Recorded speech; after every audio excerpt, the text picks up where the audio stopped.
নাগরিকদের বাড়িতে বাড়িতে গ্যাসের লাইন পৌঁছে দেওয়ার প্রচেষ্টার মাঝেই নাগরিকরাই আবার গ্যাসের জন্য লাইনে দাঁড়িয়ে পড়তে বাধ্য হচ্ছেন।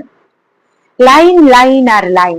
2014-তে ক্ষমতায় আসার পর থেকেই জনগণকে লাইনে দাঁড়ানোর অভ্যেস ফিরিয়ে দিয়েছেন আত্মনির্ভর শাসক। 2016-এ নোটবন্দিতে ব্যাংকে লাইন, 2017-তে 15 লক্ষ টাকা ঢোকার জন্য অ্যাকাউন্ট খোলার লাইন, 2018-তে আধারে ফোন নাম্বার যুক্ত করার লাইন, 2019-এ আধার প্যান যুক্ত হওয়ার জন্য লাইন, 2020-21-এ করোনার জন্য হাসপাতালে লাইন, 2022-23-এ ভ্যাকসিনের জন্য লাইন, 2025-এ এসআইআর এর জন্য লাইন, আর নতুনতম হালফিল সংযোজন 2026-এ গ্যাসের লাইন। এটা সত্যি যে 140 কোটির মতো দেশে যেখানে কোনো বৃহৎ কাজ সম্পন্ন করতে গেলে জনগণকে সুষ্ঠুভাবে লাইনে দাঁড়িয়ে সাহায্যের হাত বাড়িয়ে দিতে হয়, কিন্তু এক্ষেত্রে প্রতিটি বিষয়ে এত বেশি অস্বচ্ছতা এবং পরিকল্পনার অভাব যে জনগণের মধ্যে শঙ্কা বাড়িয়ে তুলছে এবং এই শঙ্কা থেকেই বিশৃঙ্খলার জন্ম নিচ্ছে।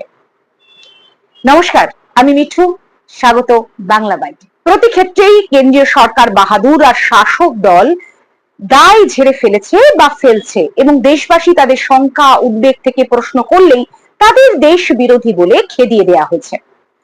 বর্তমান কেন্দ্রীয় সরকার বাহাদুর আর শাসক দল তাদের নিজের সিদ্ধান্তের প্রতি তাদের আস্থা বা বিশ্বাস এতটাই ঠুনকো হয় যে তাদের কাছে জনগণের প্রশ্নের কোনো জবাব থাকে না, আর জবাব থাকে না বলেই ক্ষমতার দম্ভে প্রতিহিংসামূলক আচরণ করে, আর এতেই সাধারণ মানুষের মধ্যে সন্দেহ আরো দানা বাঁধে এবং অনেক ক্ষেত্রেই সেসব সন্দেহ সত্যি বলে প্রমাণিত হয়। মধ্যপ্রাচ্যের যুদ্ধ পরিস্থিতিতে তৈরি হওয়া জ্বালানির সমস্যায়ও সরকারের ধোঁয়াশা সৃষ্টি এবং মিথ্যে আশ্বাসের ধারাবাহিকতা বজায় রয়েছে। শুরুটা হয়েছিল পরিশোধিত এবং অপরিশোধিত পেট্রোলিয়াম রিজার্ভ 74 দিনের হিসেব দিয়ে। পেট্রোলিয়াম মন্ত্রী তারপর বললেন 50 দিনের যোগান রয়েছে, 25 দিনের পরিশোধিত এবং 25 দিনের অপরিশোধিত।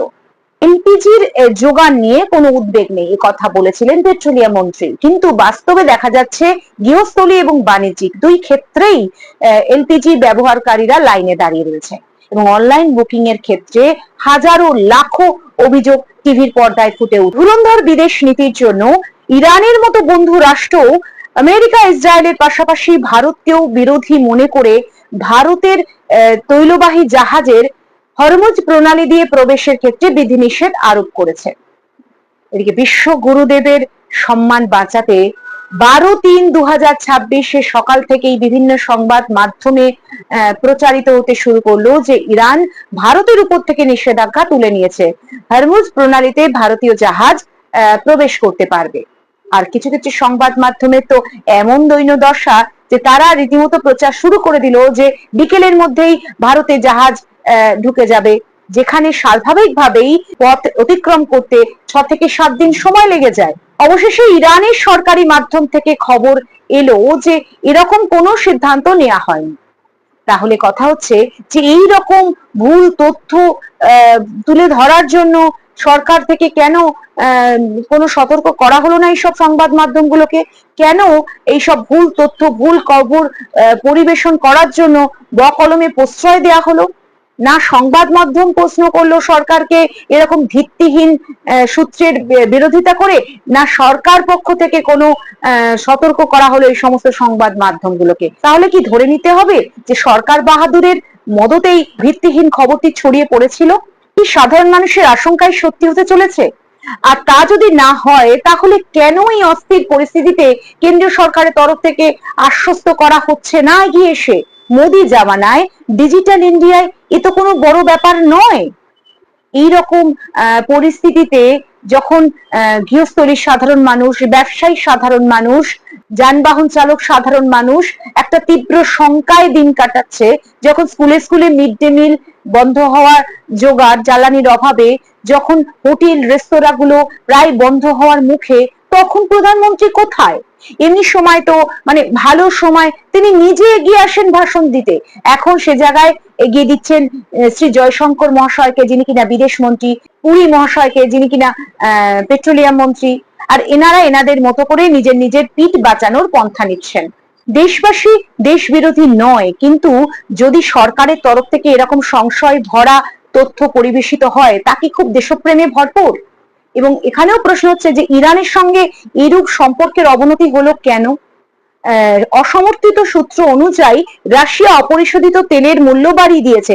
এই যুদ্ধের জন্য ভারত সরকার কোনোভাবেই দায়ী নয়।